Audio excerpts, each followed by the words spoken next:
اور اب مدنی خبروں کی تفصیل۔ شیخ طریقت امیر اہل سنت دامت برکاتہ العالیہ کا سوری پیغام پیش خدمت ہے، جس میں آپ نے رمضان المبارک کی آمد کے حوالے سے مدنی پھول ارشاد فرمائے۔ نحمدہ ونصلی ونسلم علی رسول النبی الکریم سگے مدینہ محمد الیاس قادری رضوی عفیہ عنہ کی جانب سے ابو حامد حاجی عمران عطاری سلمہ الباری نگران شورا نگران پاک ابو رجب حاجی شاہد عطاری سلمہ الباری جملہ اراکین مرکزی مجلس شورا برائے دعوت اسلامی کابینہ مجالس کے نگران و اراکین اور جملہ مبلغین و مبلغات، السلام علیکم ورحمۃ اللہ وبرکاتہ۔ الحمدللہ ثم الحمدللہ۔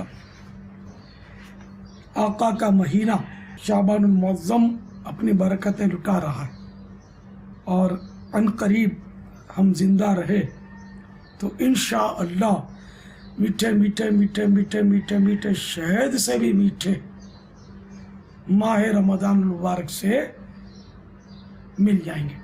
تجھ پہ صدقے جاؤں رمضان، تو عظیم الشان ہے کہ خدا نے تجھ میں ہی نازل کیا قرآن ہے۔ صلو علی الحبیب صلی اللہ تعالی علیہ وسلم۔ ماہ رمضان کی بھی کیا بات ہے۔ فرمان مصطفیٰ صلی اللہ تعالی علیہ وآلہ وسلم، رمضان میں ذکر اللہ کرنے والے کو بخش دیا جاتا ہے، اور اس مہینے میں اللہ تبارک و تعالی سے مانگنے والا محروم نہیں رہتا۔ ذکر کا مفہوم وسیع ہے، اللہ اللہ یہ بھی ذکر ہے، لیکن دعا بھی ذکر ہے، خطبہ بھی ذکر ہے، بیان جو سنتوں بھرا جیسے بیان ہو یہ بھی ذکر ہے، درس خواہ وہ درس فضان سنت ہو، درس قرآن ہو، درس حدیث ہو، یہ سب ذکر ہے، درود و سلام یہ بھی ذکر ہے، قراءت، تلاوت، نعت شریف یہ بھی ذکر ہے۔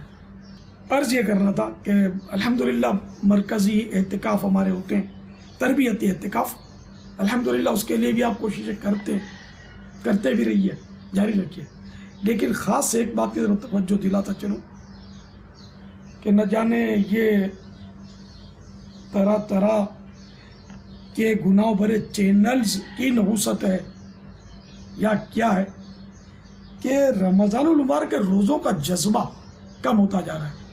پاکستان کے اندر بھی جو کہ اسلامی ملک ہے، آپ کو ایسے گاؤں مل سکتے ہیں، پورے گاؤں کہ جہاں دن کے وقت ہوٹل کھلے ملیں گے، لوگ بلا تکلف آتے آتے کھانا کھا رہے ہوں گے، کوئی چیز نہیں کھا رہے ہوں گے، سگریٹیں پی رہے ہوں گے، یعنی کہ وہاں رمضان کا پتہ ہی نہیں ہے کہ رمضان شریف ہے۔ ایسی حالت اب پاکستان کی ہوتی جا رہی ہے، ہمارے وطن عزیز کی، جس کو ہم نے اسلام کے نام پر حاصل کیا ہے۔ ہماری کوتاہی ہے، ہم مدنی کاموں میں سست ہیں، اپنے شہر میں اپنے محلے میں تو کام کرتے ہیں تھوڑا تھوڑا، لیکن مدنی قافلوں میں سفر نہیں کرتے، تو جہاں ایسا ماحول ہے تو وہاں جائیں گے تو روزے رکھوائیں گے نا ان کو۔ یا اللہ، جو ماہ رمضان سے محبت کرتا ہے اس کو اور اس کے صدقے اس کے سارے خاندان کو بے حساب مغفرت سے نواز دے۔ صلو علی الحبیب صلی اللہ تعالی علی محمد۔